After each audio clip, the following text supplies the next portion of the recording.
মিথ্যাবাদীর ইবাদত আল্লাহ পাক কবুল করে? 5 জায়গায় মিথ্যা বলা যায় শরীয়ত বলছে। তার 1 নাম্বার হলো ঘরের মায়ের লোকের কাছে।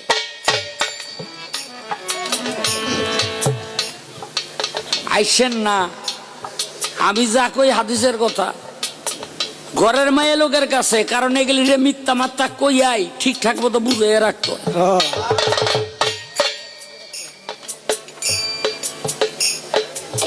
2 নাম্বার হইল মা বাবা শিশুর, এই যাইয়েন না, বহান হেরে বহান। 2 নাম্বার হইল শিশু সন্তানের কাছে মা বাবা মিথ্যা বলতে পারবে সান্ত্বনা দেওয়ার জন্য। 3 নাম্বার হইল জীবন বাঁচানোর জন্য আপনি যুদ্ধ বলতে, এই মিথ্যা বলতে পারবেন। 4 নাম্বার হইল যুদ্ধের ময়দানে আপনি মিথ্যা বলতে পারবেন। 5 নাম্বার হইল কারো আপনার একটা মিথ্যায় যদি একটা ঝগড়া মীমাংসা হয় অথবা কারো জীবন বাঁচে, তাহলে আপনি মিথ্যা বলতে পারবেন।